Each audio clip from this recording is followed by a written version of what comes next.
ইসরায়েলের হাতে আটক হলেন 3 তুর্কি নাগরিক, যাদের ধরার পর থরথর করে কাঁপছে মুসাদ ও ইসরায়েলি সরকার। ঘুম চলে গেছে নেতানিয়াহুর চোখ থেকে, কারণ সে যা দেখছে তা ইসরায়েলের পতন ছাড়া আর কিছুই নয়। যে ইসরায়েল নিজেকে মধ্যপ্রাচ্যের অজেয় শক্তি বলে দাবি করত, তাদের সেই অহংকার আজ ধুলোয় মিশে গেছে। কারণ শত্রু এখন আর সীমান্তে নয়, শত্রু এখন তাদের ঘরের ভেতরে, প্রস্তুত হচ্ছে চূড়ান্ত আঘাত হানার জন্য। ইসরায়েলের হৃৎপিণ্ডে ঢুকে পড়েছে তুরস্কের ঘাতক স্কোয়াডের দুর্ধর্ষ গুপ্তচররা, যারা তেল আবিবের পতনের নকশা নিয়ে আঘাত হানার জন্য প্রস্তুত। আর তাতেই কলিজা শুকিয়ে গেছে ইসরায়েলের রাজনৈতিক এবং ধর্মীয় নেতাদের। ইসরায়েল নামক যে রাষ্ট্রটি আজ বিশ্বের বুকে এক অপ্রতিরোধ্য শক্তি, সেই ভূখণ্ডটি 1920 সালের আগে ছিল তুরস্কের অটোমান সাম্রাজ্যের অবিচ্ছেদ্য অংশ। তাহলে কি এরদোয়ান সেই ইতিহাসের অমোঘ সত্যটিকে ফিরিয়ে আনতে চলেছেন? তাহলে কি খুব শিগগিরই তুরস্ক আল অকসা মুক্ত করার চূড়ান্ত অভিযানে নামতে চলেছে, যার প্রথম ধাপ ছিল ইসরায়েলের ভেতরে একটি সশস্ত্র নেটওয়ার্ক তৈরি করা? এই 3 তুর্কি নাগরিক কি শুধুই অস্ত্র চোরা কারবারি, নাকি তারা তুরস্কের গোয়েন্দা সংস্থা মিলি ইস্তিহাবারাত তেস্কিলাতি এর পাঠানো বিশেষ ঘাতক দলের সদস্য? তাদের আসল উদ্দেশ্য কি ছিল? ইসরায়েলের ভেতরে একটি সশস্ত্র প্রতিরোধ গড়ে তোলা, নাকি শীর্ষ ইসরায়েলি নেতাদের টার্গেট করা? কেন এই 3 জনের গ্রেপ্তার ইসরায়েলের জন্য এত বড় আতঙ্কের কারণ? এই গ্রেপ্তার কি মোসাদের এক বিরাট বিজয়, নাকি এটি এক ছায়াযুদ্ধের নতুন অধ্যায়? এই পুরো নাটকের সূত্রপাত হয় যখন ইসরায়েলি নিরাপত্তা বাহিনী দেশের অভ্যন্তর থেকে 3 তুর্কি নাগরিককে অস্ত্রসহ গ্রেপ্তার করে। ইসরায়েলি আদালত তাদের বিরুদ্ধে অস্ত্র চোরাচালানের অভিযোগে মামলা দায়ের করেছে, যার মধ্যে একজনের বিরুদ্ধে রয়েছে সন্ত্রাসী কর্মকাণ্ডের সহায়তার মতো ভয়ঙ্কর অভিযোগ। সরকারিভাবে বলা হচ্ছে, এই দলটি তুরস্ক থেকে ইসরায়েলে অস্ত্র চোরাচালানের একটি নেটওয়ার্ক তৈরি করার চেষ্টা করছিল। কিন্তু পর্দার আড়ালে যে সত্য লুকিয়ে আছে তা আরও ভয়ঙ্কর।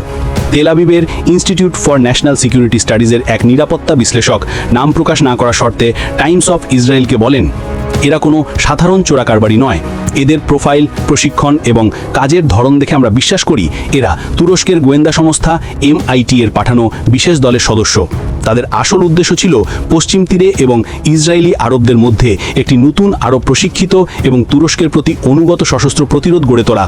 তারা সুই হয়ে ঢুকেছিল, কিন্তু পরিকল্পনা ছিল তলোয়ার হয়ে বের হওয়ার।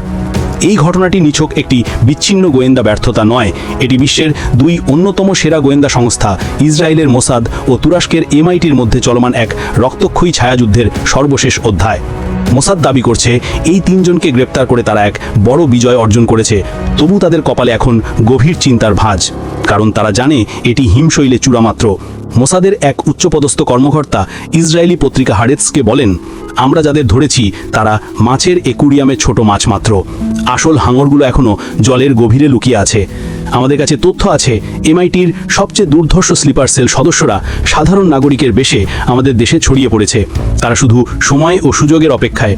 এই ভয় অমূলক নয়, কারণ গত কয়েক বছর ধরে তুরস্কের MIT একের পর এক সফল অভিযান চালিয়ে মোসাদের কোমর ভেঙে দিয়েছে। 2021 সালে MIT ফলিং লায়ন নামে একটি বিশেষ অভিযান শুরু করে, যার উদ্দেশ্য ছিল তুরস্ক ও ইউরোপে ছড়িয়ে থাকা মোসাদের স্পাই নেটওয়ার্ক ধ্বংস করা। সেই অভিযানগুলিতে শতাধিক মোসাদ এজেন্ট ও তাদের সহযোগীদের গ্রেপ্তার করা হয়। 2021 সালে ইস্তাম্বুলে এক অভিযানে ধ্বংস করা হয় এমন একটি নেটওয়ার্ক যারা তুরস্কে পড়তে আসা ফিলিস্তিনি ছাত্রদের উপর নজরদারি করছিল। 2022 সালে প্রাইভেট ডিটেকটিভদের ব্যবহার করে তথ্য পাচারের একটি গোপন চক্র ধ্বংস করে MIT। 2023 সালে ঘোষ সেল নামে পরিচিত মোসাদের একটি অভিযাত্রী ইউনিটকেও ভেঙে দেয় তারা। শুধু তাই নয়, মালয়েশিয়ান পুলিশের সঙ্গে যৌথ অভিযানে মোসাদের এক এজেন্টকে অপহরণের চেষ্টা ব্যর্থ করে দেয় MIT এবং সেই এজেন্টদের পরিচয় বিশ্ববাসীর সামনে প্রকাশ করে। এই ধারাবাহিক সাফল্য প্রমাণ করে আজকের MIT আর আগের মতো নয়। তারা এখন বিশ্বের অন্যতম শক্তিশালী ও ভয়ঙ্কর গোয়েন্দা সংস্থায় পরিণত হয়েছে। তাদের সবচেয়ে ভয়ঙ্কর কৌশল হলো, তারা শুধু মোসাদের এজেন্টদের ধরছে না, বরং মোসাদের কাজের পদ্ধতি নকল ও উন্নত করে তাদের বিরুদ্ধে ব্যবহার করছে। সাইবার নিরাপত্তা ম্যাগাজিনের এক অনুসন্ধানে বলা হয়েছে, MIT এখন মোসাদের এজেন্ট নিয়োগের পদ্ধতিও হ্যাক করেছে। তারা ডার্ক ওয়েবে ভুয়া বিজ্ঞাপন দিয়ে এমন প্রাইভেট ডিটেকটিভ ও তথ্য পাচারকারীদের নিয়োগ দিচ্ছে যারা মনে করছে তারা মোসাদের জন্য কাজ করছে, কিন্তু বাস্তবে তারা MITর পাতানো ফাঁদে পা দিচ্ছে। এই এজেন্টদের ব্যবহার করেই MIT মোসাদের অভ্যন্তরীণ নেটওয়ার্কের তথ্য সংগ্রহ করছে এবং তাদের বিরুদ্ধে চালাচ্ছে পাল্টা গোয়েন্দা যুদ্ধ। এটি মোসাদের জন্য এক অভূতপূর্ব অপমান। যে সংস্থাটি একসময় বিশ্বের যে কোনো প্রান্তে ঢুকে তাদের লক্ষ্যবস্তু হাজির করত, আজ সেই সংস্থারই নিজস্ব পদ্ধতি তাদের বিরুদ্ধে ব্যবহার করা হচ্ছে। আর সেই কারণেই ইসরায়েলের ভেতরে এই তিনজনের গ্রেপ্তার তেল আবিবের জন্য এক জাতীয় নিরাপত্তা সংকটে পরিণত হয়েছে। কিন্তু এই আতঙ্কের পেছনে রয়েছে আরও গভীর একটি ঐতিহাসিক ও ধর্মীয় কারণ, যা ইসরায়েলের নেতাদের রাতের ঘুম কেড়ে নিয়েছে। আর তা হলো ৮০ বছরের অভিশাপ। ইহুদি ধর্মীয় ঐতিহ্যে প্রচলিত আছে, কোনো ইহুদি রাষ্ট্রের আয়ু ৮০ বছরের বেশি স্থায়ী হয় না। ইতিহাসে এর আগে দুটি ইহুদি রাষ্ট্র প্রতিষ্ঠিত হয়েছিল এবং দুটি রাষ্ট্রই ৮০ বছর পূর্ণ হওয়ার আগেই ধ্বংস হয়ে গেছে। সেই হিসেবে ২০২৫ সালে ইসরায়েলের বয়স ৭৭ বছর, অর্থাৎ সেই বিশ্বাস অনুযায়ী ইসরায়েলের তথাকথিত ৮০ বছরের সীমা পূর্ণ হতে আর বাকি মাত্র ৩ বছর। তুরস্কের এই আগ্রাসী তৎপরতাকে অনেকে সেই অভিশাপের প্রথম ইঙ্গিত হিসেবে দেখছেন। তাদের বিশ্বাস, ইসরায়েলের পতন আসন্ন এবং তুরস্কের হাতেই আল-আকসার মুক্তি ঘটবে। ইসরায়েলি গোয়েন্দাদের ধারণা, এই অস্ত্রগুলোর মূল লক্ষ্য ছিল পশ্চিম তীরের ফাতা ও অন্যান্য ধর্মনিরপেক্ষ গোষ্ঠীগুলোকে সহায়তা করা, যারা হামাসের বিরোধী কিন্তু ইসরায়েলেরও শত্রু। তুরস্ক এখানে একটি বহুমুখী চাল দিয়েছে। তারা হামাসকে সমর্থন দিয়ে যেমন ইসরায়েলকে চাপে রেখেছে, তেমনি হামাসের বিকল্প একটি শক্তি তৈরি করে ফিলিস্তিনি রাজনীতির নিয়ন্ত্রণ নিজেদের হাতে নিতে চাইছে। আর এরদোয়ানের এই দুঃসাহসিক পরিকল্পনার পেছনে রয়েছে তার নব্য অটোমান নীতির দূরপ্রসারী স্বপ্ন।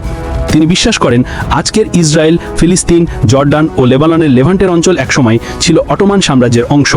আর তাই এই অঞ্চলের ওপর তুরস্কের একটা ঐতিহাসিক ও নৈতিক অধিকার রয়েছে।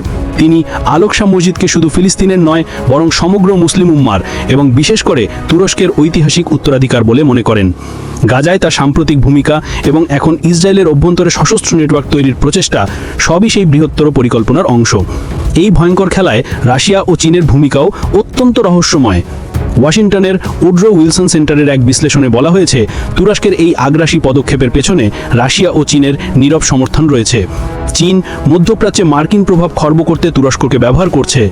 অন্যদিকে রাশিয়া চায় ন্যাটোর সদস্য তুরস্কের মাধ্যমে ন্যাটোর ভেতরে বিভেদ সৃষ্টি করতে।